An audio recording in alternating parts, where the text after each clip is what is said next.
You are listening to Meet the Thriller Author, the podcast where I interview writers of mysteries, thrillers, and suspense books. I'm your host, Alan Peterson, and this is episode number 181. In this episode of the podcast, we'll be meeting Nick Petrie, who is the best-selling author of the award-winning Peter Ash series. The seventh novel in that series, The Runaway, will be published on January 18th. He lives in Milwaukee, where he's hard at work on the next Peter Ash novel. Make sure to visit thrillerauthors.com for show notes and to access the archives of all the shows. You can also sign up for the Thrilling Reads mailing list to get great deals on thriller, mystery, and suspense books. All right, here is my interview with Nick Petrie. Welcome to the podcast, Nick. Thanks, Alice. Thanks so much for having me. I really appreciate it. Yeah, awesome. Yeah, thanks so much for coming on. I know you're busy this week leading up to the release of your book. Before we get into the nitty-gritty, can you tell us a little bit about your background before you started writing and publishing novels? Well, sure. Well, I've been writing forever, since high school, but I wrote also for 25 years without getting anything published. I wrote 3 books that I got a little farther down the publishing path with each book, but it was my 4th book called The Drifter that really, that was my first published novel, and it was nominated for 5 awards and won 2. So that was a pretty good way to get going. A friend of mine refers to me as the 25-year overnight success, which I think is about right.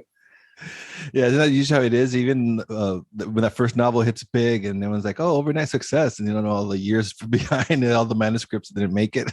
Well, that's what being a writer is like. It takes a long time, unless you're one of those. I mean, again, there are people who just sort of seem to come out of the womb with that gift. A couple of my friends are like that, and I like them anyway. But for me, it took me a long time to get good enough to get comfortable, to get confident. It's not an easy thing to do.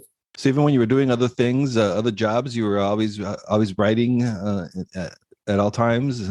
Oh, absolutely. I started my first business when I was 21, and I did it primarily because it would give me more flexibility in terms of time. I was working as a renovation carpenter, and I realized that if I started my own business, I wouldn't have to start at 7 a.m., which is kind of when the industry started. So I could both miss the rush hour by starting a little bit later, and I could have a little bit more time in the morning to write. And I kind of organized my life around that principle through 3 different businesses. It's a weird pathway, but it's really allowed me time to keep working. Yeah, I saw that when I was reading your bio was about your carpentry background. It reminded me of Harrison Ford, who was doing carpentry too, so he could between auditions. Oh yeah, totally. Yeah, I used to renovate old houses and build furniture and custom cabinets, kitchens, the whole deal. And I missed that work. It was very satisfying, and the physical nature of it. You could turn around at the end of the day and say, "This is what I did today. I made that." And writing is not at all like that. Some days I write a lot of words and then I delete them the next day. Some days I don't do anything, but I make a lot of progress in my head. It's a quirky life. And were you always a fan of the like the thriller and the mystery genres as a reader before you started writing these? It is. I read mysteries growing up, although I didn't think that was what I wanted to do. I guess I don't know quite why, but I wanted to be Ernest Hemingway in high school. And then in college, I started reading Jim Harrison, and I really loved him. And so I thought, okay, now I want to be Jim Harrison. And then after college, I read Cormac McCarthy. I read All the Pretty Horses, and I thought, now I want to be Cormac McCarthy. But really what reading that Cormac McCarthy novel did for me, it won the National Book Award. It's a fantastic novel, but it's a cowboy novel, right? At base, it's a book about teenage cowboys. It just is working on such a high level. And it really made me think that I could tell the kinds of stories that I want to tell about people living on the margins of society, about crime and punishment and all of those things, that if I could do that at a high level, that was okay somehow. Like it wasn't okay to think about telling crime stories, when of course that's just bullshit, because there's literature at every spot on in the publishing world Some books are just better than others. That's really how I think about it. They work more for me than others do. But that was the sort of eye opener for me, that crime, which I'd always read, that was really my home. And how did the Peter Ash series come to be for you? So you started getting that idea like that you were just saying, and then you started plotting it out, or how did that come together for you at first? Well, after I ran a renovation business, I started a home inspection business. So if you buy a house, you hire a guy like me to tell you what's wrong with it.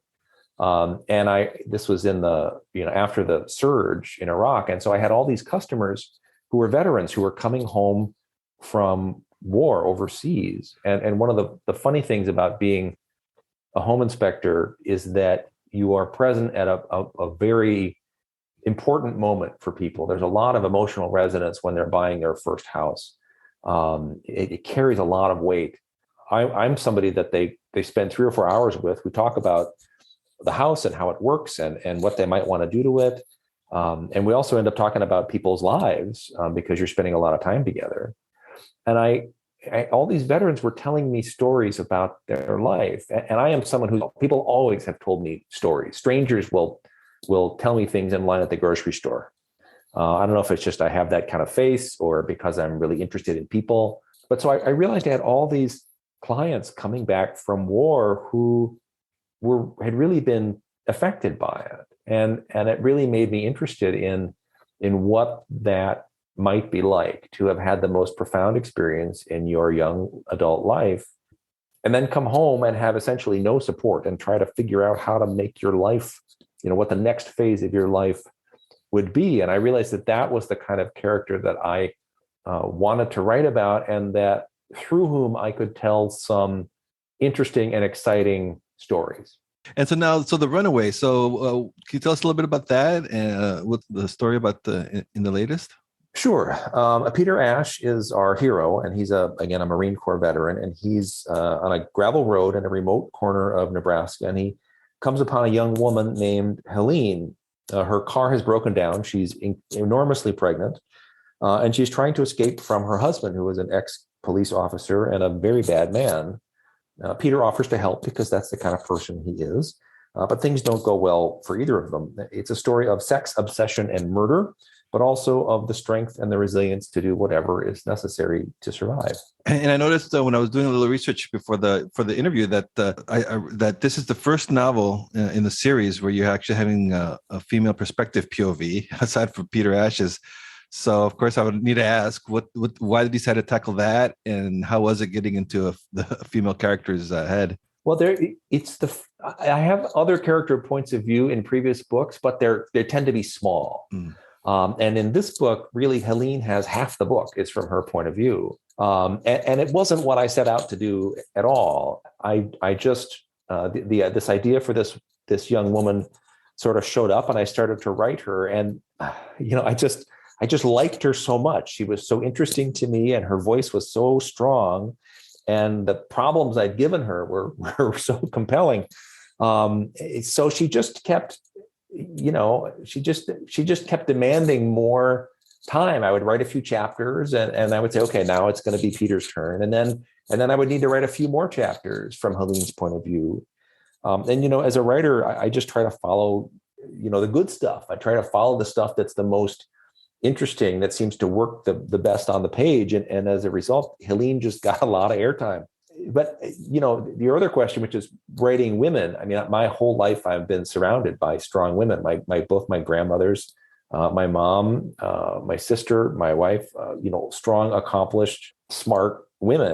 And all the women in my life, my friends are, that's who I'm interested in as human beings. So writing a strong, opinionated woman is not a challenge. That's just part of my life. But I think it's not hard to write characters who are different from you, as long as you remember that they're people first.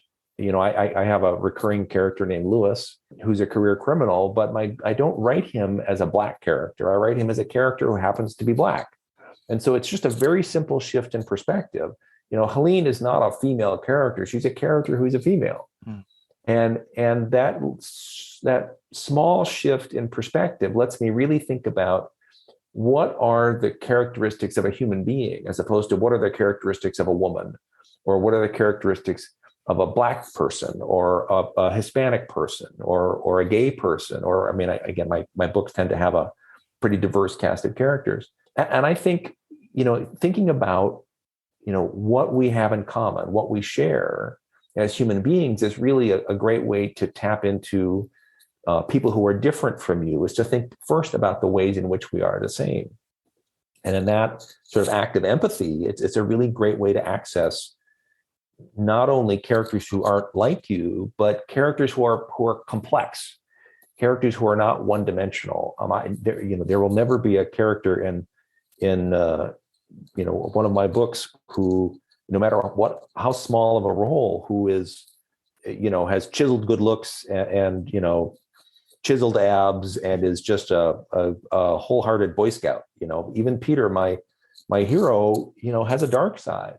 He's a complicated person. He doesn't always do the right thing. And I think that's what makes people interesting is that complexity. It seems like in the book, the locations are always a big part of your stories.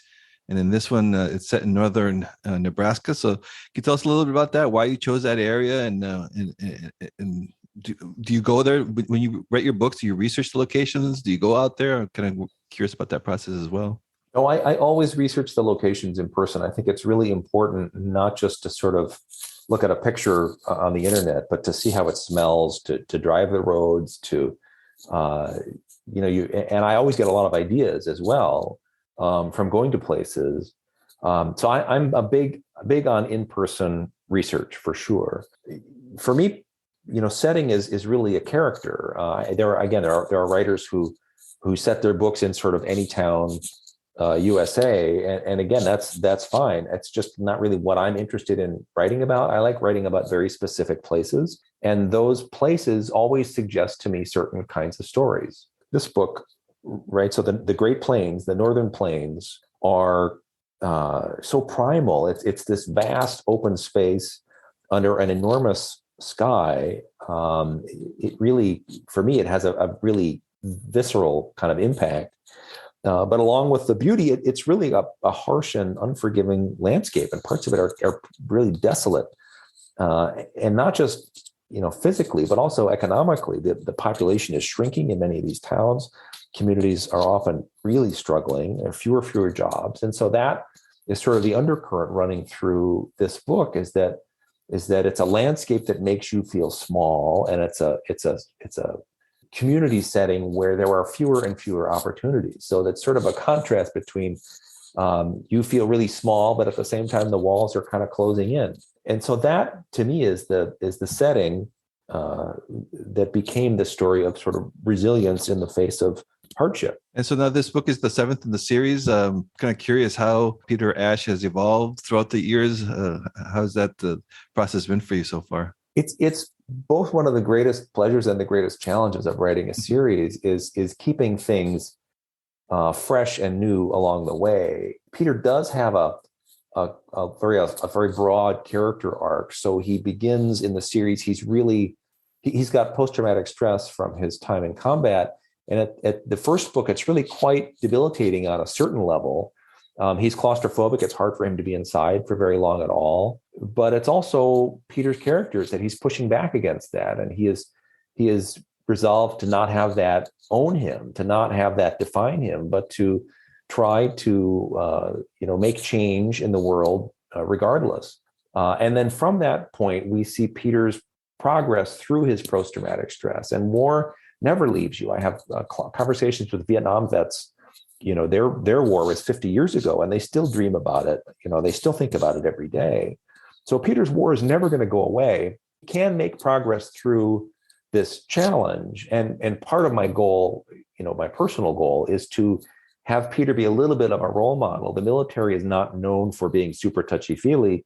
It's really all about being strong and not showing weakness.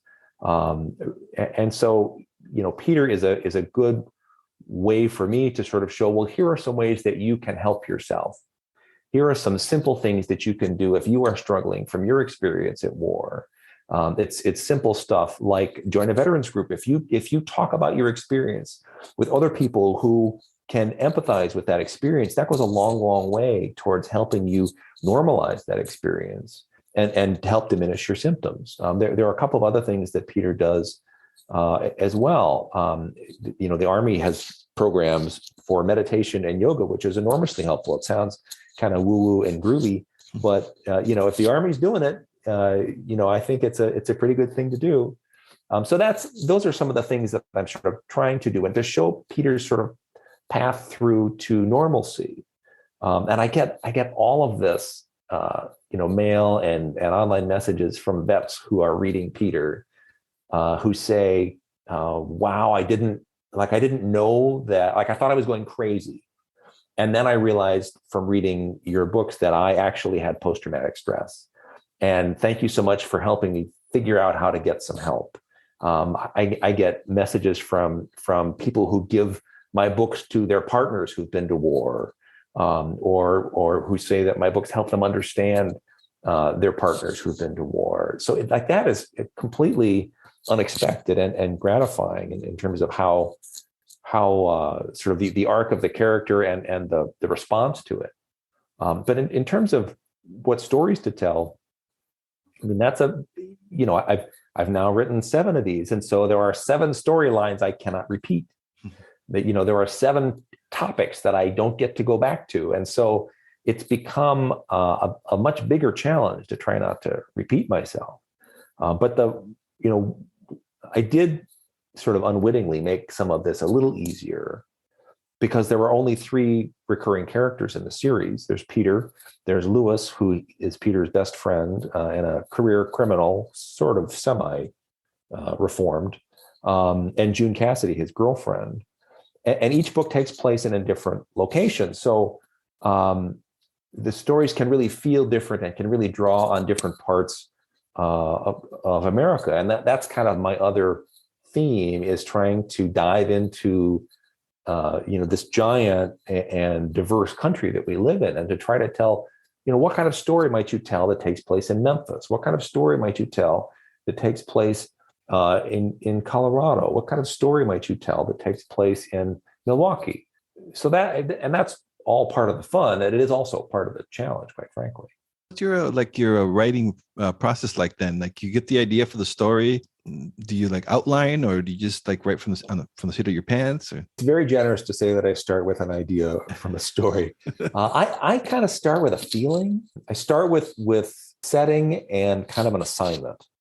So for this book, my assignment was that I wanted to tell kind of a smaller, more personal story. Many of my other books have sort of larger stories with much larger consequences. But this is a more personal story with a very powerful personal consequence. It's what's at stake really is not just one person's life, but kind of her soul. So that was sort of my assignment. And then Nebraska sort of suggests certain kinds of stories. And so and from there, sometimes a character shows up, sometimes a circumstance shows up. And in this case, Helene just kind of appeared in my head. This young woman working at a remote gas station at the western edge of the Northern Plains. She's all alone. She's desperate to change her life, but every person she knows, especially her boss, is trying to control her, to kind of own her. And starting from that point, I had to figure out how Helene could move her own story along in a way. So characters to me are really the drivers for the plot. And of course, I'm interested in fun, fast, exciting stories. And so the characters, gravitate in that direction. The nuts and bolts of your writing process. Do you what's a writing day look like for you? Do you have set hours? Do you have word count goals when you're working on a project? It kind of depends on where I am in the course of the project. I generally have a word count goal, although I try to be a little forgiving. One of the problems I have is procrastination. So I'll start surfing the web, or I'll quote unquote research, right? Oh, I just have to look something up. And then you fall down this rabbit hole. In general, I basically get up and go to work. I get up, I make breakfast, I make a pot of coffee, and I bring my breakfast to my desk. And in a perfect world, I open the document and I eat my breakfast and I stare at the document and I I start with the previous day or two work, and I say, oh, there's a sentence that needs to be fixed. It could be better. Oh, I need to reorganize this paragraph. And then when things are going well, that just, kind of rolls forward, and then I'm working on the next thing. And I at least go until lunch, depending on how much else I have to do. And lunch for me is about 2:00 in the afternoon. But when it's crunch time, I go until 2 or 3. I eat lunch. I go for a little walk to kind of get the blood moving, and then I go back to work, and I'm often at my desk until 6, when I'm really trying to get the book out. Deadline is approaching, and I tend to work 6 or 7 days a week, not as intensely on the weekend, but for me, it helps to kind of keep my hand on the book and to remember what it is I'm working on. And I'll know that the book is really going when I'll be in the shower and an idea will show up, or I'll be on a walk and I'll have to pull out my phone to take some notes because some stuff, like my brain just starts to turn over. And the next piece of the story shows up. The other thing I really try hard not to do, I love podcasts, but I try not to, I find them really seductive to have, these voices in your ear. It's a very intimate thing, which is, I think, why podcasts are such a big deal now. But it's really easy for me to fall into that. And so I try not to listen to a podcast when I'm making my breakfast. I try to just sort of be in my head and to sort of let whatever thoughts show up, because I'm a very intuitive writer. I don't, I'm a pantser. I'm not a plotter. I'm not working from an outline. I just sort of try to follow the story from the beginning to the end. And then I go back and I, chop it up and edit it and go from there. Do you have like music in the background, or you need silence? I need not other people's voices. And working at home in the pandemic, with my wife also working at home, and my son has been home from college for a couple of big, long chunks of time for the last couple of years. So that is a challenge. I've got noise canceling headphones, which have really saved my butt. And depending on what kind of mood I'm in, there's a thunderstorm podcast. I don't know if it's 8 hours of thunderstorms. You hear rain and thunder, and which is a great sort of white noise distraction. And I also have this, I don't know, it's about a 25-hour playlist of instrumental jazz that I've been building for 10 years. That has become sort of Pavlovian for me. I have a couple places that I begin it, depending on, kind of what frame of mind I want to be in, or what kind of work I have to do that day. So it's either or of those typically. And if I actually have a day when there's nobody else home, which does not happen very often in the pandemic, then I actually will open my door and just let the house be the house. But unfortunately, that's just not how it works these days. Yeah. And so what's next for you and Peter Ash? Are you working on the eighth in the series, or what's? I am working on the 8th in the series. I am not as far along as I would like to be, which is generally a state of affairs for me and for my editor. But I'm very lucky in that they do not harass me. They're being very kind to me, actually. So once the new book comes out and I'm done doing all this promo stuff, which I actually really enjoy. I love these conversations, because usually I'm, locked in my office, and I get to talk to other writers. I get to talk to readers. Like, it's, I'm doing this for something, right? Then it's going to be nose to the grindstone, and I got to get this next book figured out and on the page. All right. And then before I let you go, Nick, I always like to ask, because I know I have listeners who are aspiring writers out there. Any advice for an aspiring thriller mystery writer listening? Oh, so much advice. Great. Yeah. And it really depends on kind of where you are in your own journey. I guess I would say a couple things. One is be patient and persistent. It took me, I wrote 3 books I couldn't get published until my 4th book. A friend of mine refers to me as the 25-year overnight success. So, and that's not the exception. That's the rule. I know many, many writers who it took them many, many years to get published. If you read a story about a writer who they're 25 and it's their first attempt writing a novel, that is not how it goes for almost anybody. So be patient, be kind to yourself, and keep at work. That would be the one thing. And keep showing up at your desk, at your notepad or however it is that you write. And the other is, I guess, I get a lot of writers who ask about sort of the path to publication, and I'm happy to talk about how that went for me. But I think aspiring writers think about that too much. And the truth is that if you write a really good book, you will get published. And that is a problem that will take care of itself if you are good at your craft. So my approach was I would spend, I was working full-time running a business. I had a family. I would spend 5 years writing a novel. And then I would spend 6 months trying to find it a home. And there was a point at which I just said, something, I was getting a little farther along the pathway each time. But it was like, oh, clearly this is, I'm getting the same kinds of comments. And so I don't want to spend another 5 years fixing this book that's probably flawed to begin with. So I just began the next book. And all I did was focus on writing that next book for the next period of time. And then when it was done, as good as I could make it, then I spent 6 months thinking about the publishing piece. So, that was how I did it. And it's not how everybody does it, for sure. But I think if writers really lean into the craft, if they really think about how to tell a great story, how to write compelling characters, how to write good sentences and good dialogue, the publishing part will take care of itself. It might take a little while, but I think that piece of it is overemphasized often with writers. Yeah, that's great advice, Nick. Really great advice, and yeah, like the sticking with it. Well, we all have this voice in our head, right, that tells us that, oh, it's easier for everybody else. Oh, yeah. We're terrible at this, right? That inner critic.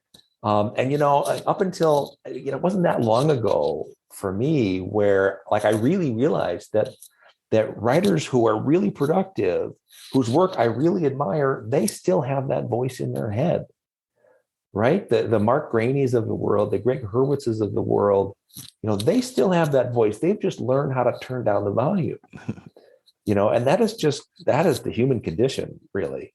And so it doesn't mean you're a bad writer. It just means that, you're paying too much attention to that mean voice in your head.